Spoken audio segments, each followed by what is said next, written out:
ক্লাছলৈ সকলোকে স্বাগতম জনাই আমি আজি 2.5 অনুশীলনীৰ অৰ্থাৎ বহুপদৰ শেষ অধ্যায়ৰ আৰু শেষ প্ৰশ্ন এটালৈ আমি আলোচনা কৰিবলৈ আহিছোঁ যেটো আমাৰ ইয়াত বহুপদ অনুশীলনীটোত কেইবাটাও খণ্ড হ'ল গতিকে আমি শেষৰ প্ৰশ্নকেইটালৈ আহিছোঁ ইয়াৰ পিছতে আমি এই অধ্যায়ৰ পিছত স্থানাংক জ্যামিতি চেপ্টাৰটো অধ্যায়টোৰ আৰম্ভ কৰিম আজি আমি শেষৰ প্ৰশ্নকেইটালৈ গৈছোঁ যেটো আগৰ অধ্যায়ত আমি 14 নম্বৰ প্ৰশ্নলৈকে আলোচনা কৰিছিলোঁ আজি 15 নম্বৰ প্ৰশ্নৰ পৰা আমি আলোচনা কৰিবলৈ আগবাঢ়িছোঁ তোমালোকে চেনেলটো সাবস্ক্ৰাইব কৰি ল'লে ভিডিঅ'সমূহ আপলোড কৰাৰ লগে লগে তোমালোকে ভিডিঅ'সমূহ তোমালোকৰ ইউটিউব চেনেলত পাবা 15 নম্বৰ প্ৰশ্নটো হ'ল তলত দিয়া আয়তৰ কালি দিয়া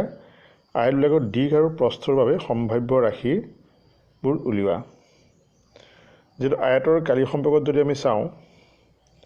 আয়তৰ কালি আমি জানো যে দিশ আৰু প্ৰস্থ অৰ্থাৎ দিশ আৰু প্ৰস্থ পূৰণ কৰিলে আয়তৰ কালি পোৱা যায় এই যেটো আমাক ৰাশি দিছে 25a স্কয়াৰ - 35a + 12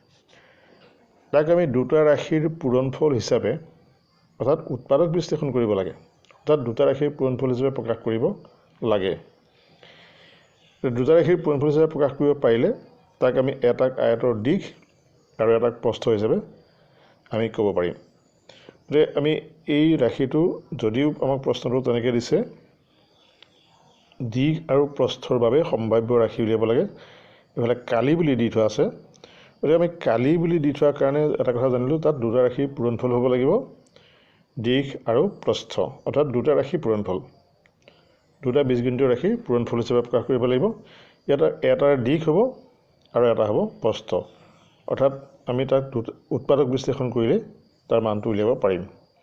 গতিকে আমি তাক উৎপাদক বিশ্লেষণ কৰিবলৈ যাওঁ উৎপাদক বিশ্লেষণ কৰিলে নিশ্চয় উলিয়াব পাৰিম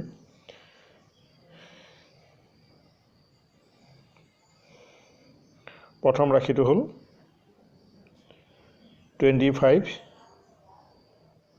25a স্কয়াৰ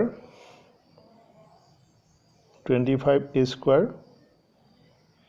35a + 12 গতিকে আমি যেটো তিনিটা ৰাশিৰ তাত দ্বিঘাত বহুপদৰ উৎপাদক বিশ্লেষণৰ নিয়ম পাইছিলোঁ মধ্যম পদৰ বিভাজন নিয়ম ব্যৱহাৰ কৰি আমি ইয়াক বিশ্লেষণ কৰিব পাৰিম ইয়াত তেতিয়াহ'লে আমি পূৰণ কৰিব লাগিব প্ৰথমতে 25 * 12 25 * 12 আমি এইটোত অলপ বেলেগ নিয়মত আমি ইয়াক বিশ্লেষণ কৰিম আমি পূৰণ কৰি নেদেখুৱাওঁ যিহেতু আমি আকৌ উৎপাদক উলিয়াব লাগিব গতিকে আমি সেই নিয়মটো তোমালোকে কৰি চাবা 25 মানে হ'ল 5 * 5 আৰু 12 মানে হ'ল 2 * 3 এতিয়া আমাক মাজৰ ৰাশিটো মান উলিয়াব লাগে যেটো উলিয়াব লাগে মাজৰ ৰাশিটো মান -35 বা আমি +35 কৰিলোঁ যেনিবা +35 প্ৰথম উলিয়াই লওঁ তাৰপিছত আমি মাইনাছ উলিয়াম 35 আমি কিদৰে উলিয়াব পাৰিম কোনকেইটা ৰাশি কোনকেইটা উৎপাদক পূৰণ কৰিলে আমি তাৰ মান পাম তেতিয়া যদি আমি চাওঁ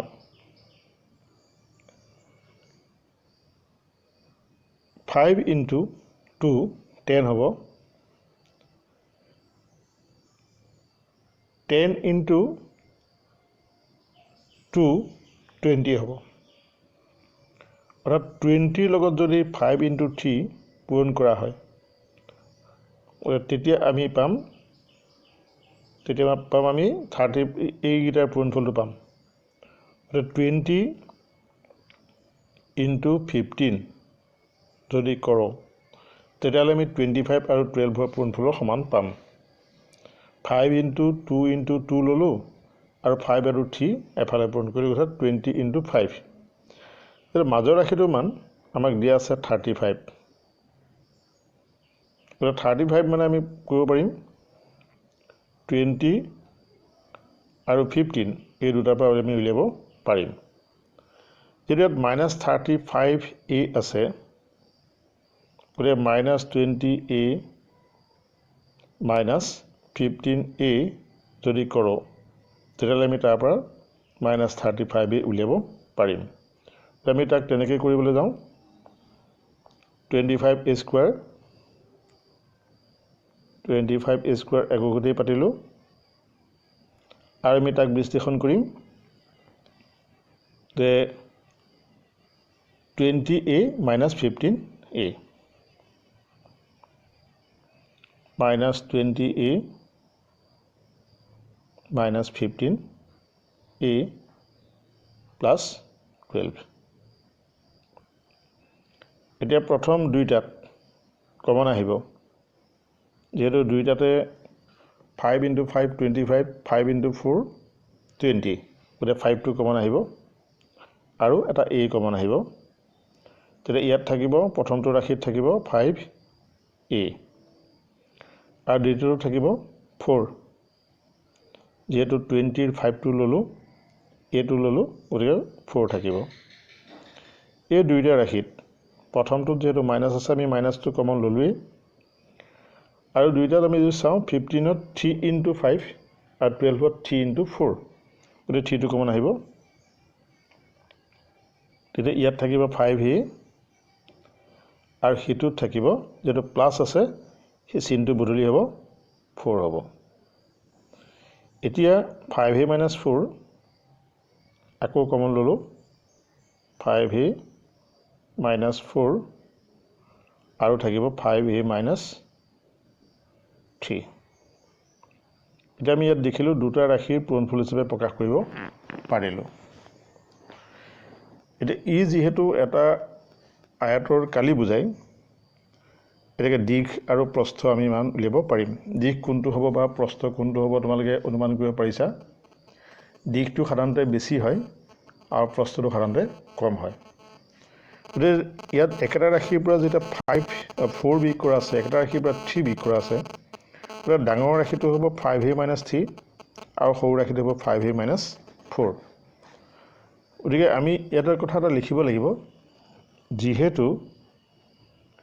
25a square -35a plus 12a আয়তৰ কালি বুজায় আয়তৰ কালি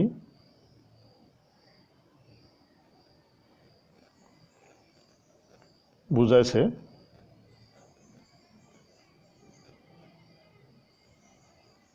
এটাকে দিশ হ'ব আমি যেটো ডাঙৰ ৰাশি পাইছিলোঁ সেইটো হ'ব 5a - 3 5a - 3 আৰু প্ৰস্থ হ'ব 5a - 4 5a - 4 গতিকে আমি এনেদৰে কালি উলিয়াব পাৰিম তাৰপিছত আমি 2 নম্বৰ প্ৰশ্নটোলৈ গৈছোঁ 2 নম্বৰ প্ৰশ্নটো একেধৰণৰ প্ৰশ্ন 35y স্কোৱাৰ 13y আৰু 12 এইটো আমি কৰিবলৈ যত্ন কৰিছোঁ 35y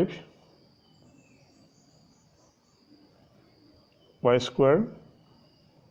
প্লাছ 13y - 12 এইটোকে আমি 35 12 পূৰণ কৰি দেখুৱাব লাগিব গতিকে আমি কৰি চাওঁ 35 × 12 ইয়াক আমি বিশ্লেষণ কৰি পূৰণ কৰি নেদেখুৱাওঁ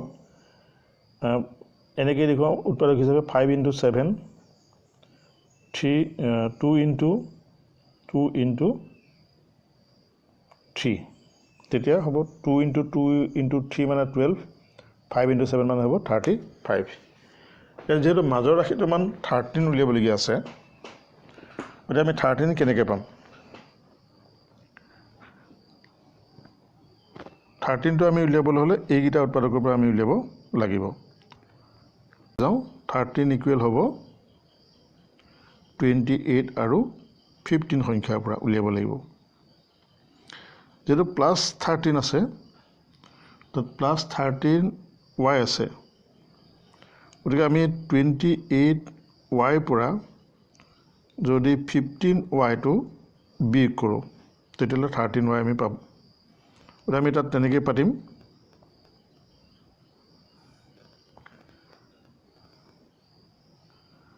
35y স্কোয়াৰ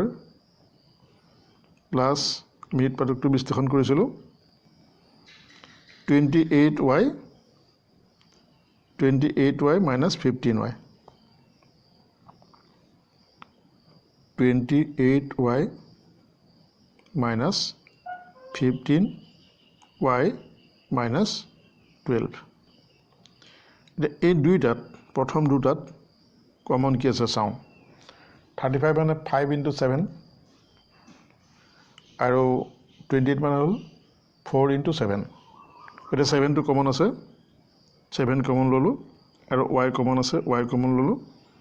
তে প্ৰথম ৰাশিটোত 35 ত থাকিব 5 আৰু y থাকিব আৰু দ্বিতীয়টো ৰাশিত থাকিব 4 এই দুইটাতে যেহেতু মাইনাস কমন আছে গতিকে আমি মাইনাস এটা কমন ললো আৰু দুইটাতে 15 আৰু 12 আগৰ দৰে 3 কমন আছে গতিকে ইয়াত থাকিব 5y যেটো মাইনাস কমন ললো সি ভিতৰটো প্লাস হ'ব প্লাস 4 হ'ব গতিকে আমি এতিয়া এই দুইটাৰ পৰা 5y plus 4 টো কমন ল'ব পাৰিম 5y plus 4 আৰু তেতিয়া প্ৰথমটো ৰাশিত থাকিব 7y আৰু সেইটো ৰাশিত থাকিব 3 এটো আমি আগৰ দৰে লিখিব লাগিব যেহেতু 35y square plus 13y minus 12 হে আয়তৰ কালি বুজায় আয়তৰ কালি বুজায়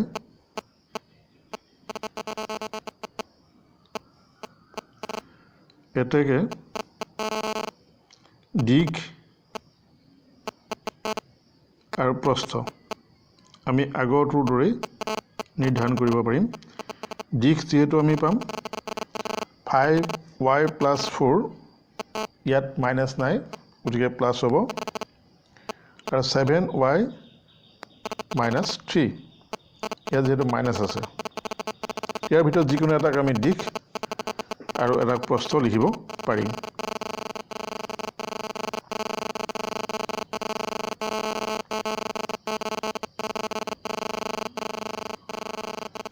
দিকটো আমি লিখিম 5x plus 5y plus 4 5y plus 4 আৰু সেইটো প্ৰস্থটো লিখিম 7y minus 3 এনেকৈ আমি আয়তৰ কালিকেইটা উলিয়াব পাৰিম এতিয়া আমি শেষৰ প্ৰশ্ন গোটালৈ গৈছো ইয়াত দেখুৱা আছে তলত 16 নম্বৰ প্ৰশ্নটোত তলত আয়তন দিয়া ঘনকৰ মাত্ৰা তিনিটাৰ বাবে সম্ভাৱ্য ৰাশিকেইটা নিৰ্ণয় কৰিব লাগে আয়তৰ সম্পৰ্কত আমি জানো যে আয়তন হ'ল এটা তিনটা আমি তাত চলক যেটো পূৰণ কৰা হয় দিক প্ৰস্থ উচ্চতা এনেকুৱা তিনটা একক আমাৰ ইয়াত থকা হয় অৰ্থাৎ তিনটা ৰাশি পূৰণ কৰা থাকে গতিকে এই ৰাশিকেইটাকো আমি যেনেকৈ আগৰটো দুটা ৰাশিৰ পূৰণফল হিচাপে প্ৰকাশ কৰিছিলোঁ ইয়াক তিনটা ৰাশিৰ পূৰণফল হিচাপে প্ৰকাশ কৰিব লাগে অৰ্থাৎ ইয়াৰ উৎপাদক উলিয়াব লাগে কমেও তিনটা পূৰণ হৈ আছে ইয়াত উৎপাদক তিনটা উলিয়াব লাগে গতিকে আয়তনটো প্ৰথমটো আমাৰ প্ৰশ্ন দিছে 28x cube minus 12x এই দুইটাত যদি আমি চাওঁ 28x cube আৰু 12x দুইটাতে x টো কমন আছে গতিকে আমি প্ৰথম x টো কমন লৈ ললো তেতিয়া ইয়াত থাকিব 28x স্কোৱাৰ আৰু এটা কমন আছে আৰু এটা আমি কমন ল'ব পাৰোঁ যেহেতু ইয়াত 3 আছে ইয়াত 12 মানে 3 × 4 গতিকে আমি কমন ল'ব পাৰোঁ 3 আৰু x এটা কমন ল'ব পাৰোঁ তেতিয়া প্ৰথম ৰাশিটোত 28x কমন ল'লে ইয়াত থাকিব x স্কোৱাৰ আৰু ইয়াত 3 টো কমন ল'লে থাকিব 4 x টো যেহেতু আমি লৈ ল'লোঁ এতিয়া আমি ইয়াক দেখুৱাব পাৰিম 28x ইয়াক আৰু বিশ্লেষণ কৰিব লাগিব যেহেতু আৰু দুটা পদ আমি বিশ্লেষণ কৰিবলৈ আছে x whole square minus 2 whole square হিচাপে আমি পাতিব পাৰিম এতিয়া আমি ইয়াক a square minus b square সূত্ৰত পাতিব পাৰিলোঁ অৰ্থাৎ এইটো যদি a এইটো যদি b তেতিয়া a square minus b square সমান a plus b into a minus b সেইটো সূত্ৰত আমি পাতিব পাৰিম গতিকে আমি তেনেকৈ পাতিবলৈ যাওঁ 28x x plus 2 into x minus 2 গতিকে এই ৰাশিটোক আমি তিনিটা ৰাশিৰ পূৰণফল হিচাপে প্ৰকাশ কৰিব পাৰিলোঁ গতিকে তিনিটা ৰাশিৰ পূৰণফল হিচাপে প্ৰকাশ কৰিব পাৰিলে যেহেতু ইয়াত আয়তন বুজালে গতিকে তাৰ দিশ প্ৰস্থ আমি উচ্চতা লিখিব পাৰিম এতেকে দিশ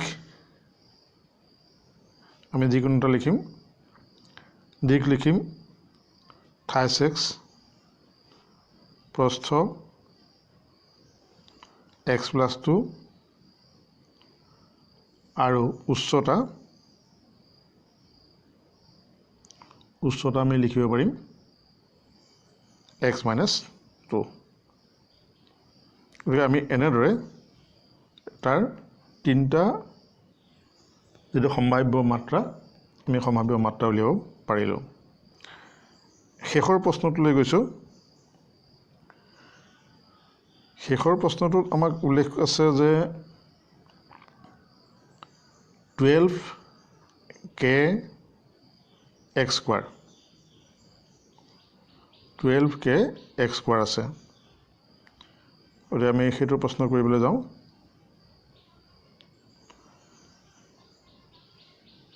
12k y square plus 8k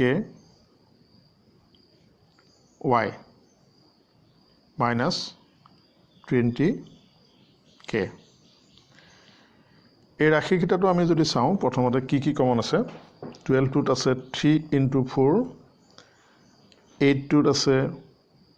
2 × 4 আৰু 20 ত আছে 4 × 5 গতিকে 4 টো তিনিটা ৰাশিতে আছে আৰু আমি যদি চাওঁ k ৰাশিটো তিনিটা ৰাশিতে আছে গতিকে আমি ইয়াত এটা কমন ল'ব পাৰিম সেই ৰাশিটো হ'ল 4k 4k কমন ল'লে প্ৰথমটোত থাকিব 3 থাকিব যেহেতু 12ক 4 এখন কৰিলে 3 থাকিব k টো যেহেতু ল'লোঁ 3y স্কোৱাৰ হ'ব আৰু এই ৰাশিটোত থাকিব 4 টো লোৱাৰ পিছত 2 থাকিলে k টো ল'লোঁ গতিকে y থাকিব আৰু তৃতীয় ৰাশিটোত থাকিব 4 টো ল'লোঁ 5 থাকিব আৰু k টো আমি বাহিৰলৈ ল'লোঁ এতিয়া এই ৰাশিটোক আমি বিশ্লেষণ কৰিব লাগিব 28y square plus 2y minus 5 গতিকে 3 × 5 আৰু সেই উৎপাদকৰ পৰা আমি উলিয়াব লাগিব 2 যেহেতু 3 × 5 আছেই গতিকে 3 × 5ৰ পৰা আমি নিশ্চয় উলিয়াব পাৰিম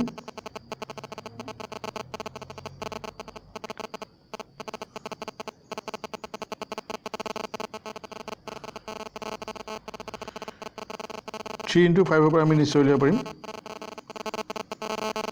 3 × 5ৰ পৰা আমি যদি চাওঁ উলিয়াবলৈ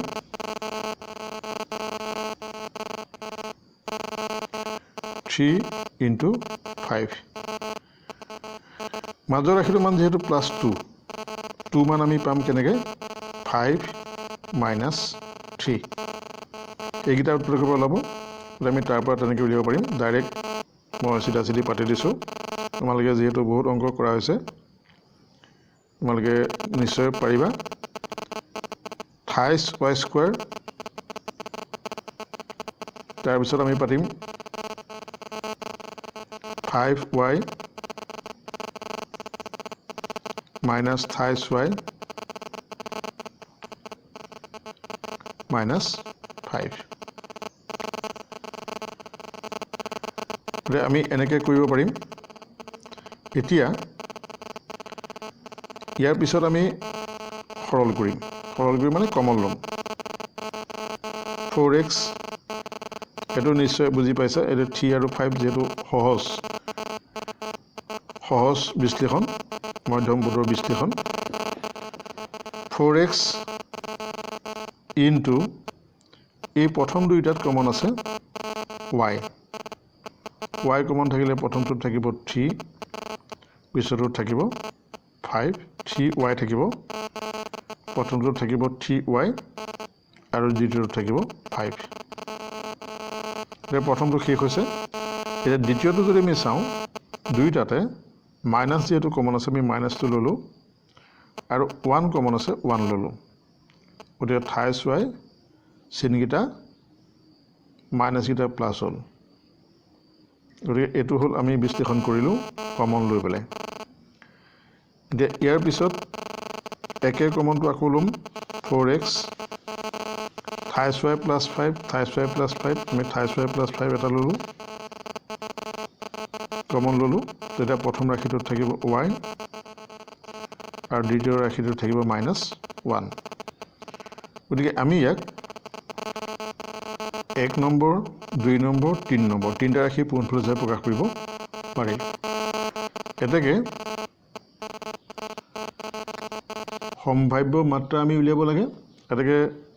দিশ আমি ধৰি লম দিশ হ'ব প্ৰথমতে 4x পাতিলোঁ